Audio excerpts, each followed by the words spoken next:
When most people think of a journal, they probably think of a notebook used to record each day's events. Journals are often used to write down memories and experiences, but they can be much more than that. We can use a journal to explore ourselves and learn how to grow as individuals. Journaling has become an activity that is frequently recommended by mental health professionals because it's so useful in helping us examine how we think and feel and in allowing us to understand how our own minds work. But just writing about what happened during the day in a matter-of-fact way isn't really going to help with personal growth. Journaling has to be done in a more introspective way to be beneficial to our development. There are a lot of ways to journal for self-growth, but the following exercises should be enough to get you started.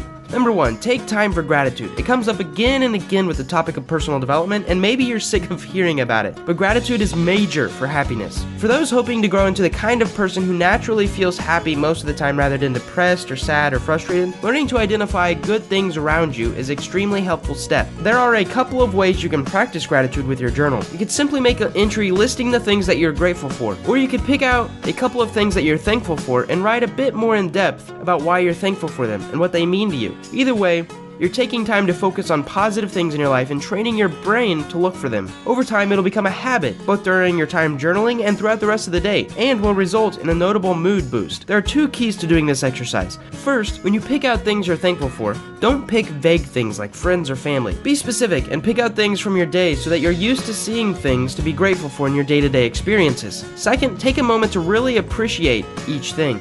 If you get used to feeling gratitude and not just identifying good things, you'll be a much happier person. Tip number 2 is to consider the day's lessons. You've probably heard the old saying, you'll learn something new every day. And we really do. We just have a tendency to overlook small lessons and things that reinforce lessons what we've learned before. Journaling is a perfect opportunity to revisit situations you've experienced early in the day and consider what lessons you can take away from them. If you don't have anything specific in mind, just start by writing about your day. Let's say you worked alongside someone you look up to professionally and you were able to offer more to the project than they were. As you write about the experience, consider what it taught you. In this case, you could have learned that people may not be what you think they are, or you're more capable than you previously thought. Once you've identified that, investigate further. See what that lesson means for you and how you might perceive things differently in the future because of this realization. Learning is a great way to grow. When you're able to learn from your experiences, you develop in the way you see life and the way that you feel in different situations. Tip number 3 is to explore emotions. Examining your emotions is especially useful for people who sometimes feel that their emotions are out of control. Being more aware of what sparks certain emotions and why can be a huge step towards gaining some control over the way that you feel. If you're able to journal while you're experiencing a difficult emotion, that's great, but you can also journal later on and look back at how you were feeling. Write about the emotion you were in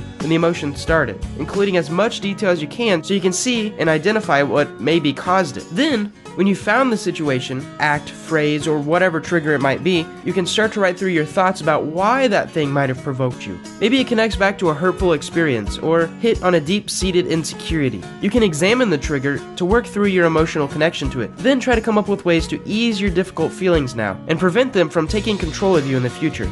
This process allows you to understand yourself better so you can get a handle on problematic feelings and eventually let go of them. Tip number 4 is stream of consciousness. Knowing yourself is important for self-growth because it helps you figure out where you could stand to improve or change. Writing in a stream of consciousness style can be an interesting experience and make you aware of things lingering in your mind that you weren't really aware of them before. Bringing these things to the surface can help you get to know yourself and might even give you insights into your needs, wants, fears, and other things. Learning more about yourself can help you make better decisions and what to do with your life and help you find happiness. Stream of consciousness writing is very simple, but it can take some practice to really let loose and just give into it. Start the exercise by closing your eyes, taking a few deep breaths, and clearing your mind. Then, pick up your pen and start writing in your journal. Physical writing is better for you than typing because it allows you to make words bigger or smaller. You can draw images and change the direction. There's much more freedom to express yourself. When you start, simply write whatever comes to your mind. Don't judge what comes out though. It may not seem important or relevant, but you never know where your thoughts will lead you, so let them come out as they are. You don't even have to write in complete sentences or use any kinds of formal punctuation. Just let your thoughts flow out through the pen onto the paper. When you feel like you're done, look back over what you've written. You might actually be surprised by some of the things that came out. Take note of some interesting words or phrases that came out and consider why those things might have came up. They could reveal something about you that you haven't realized before.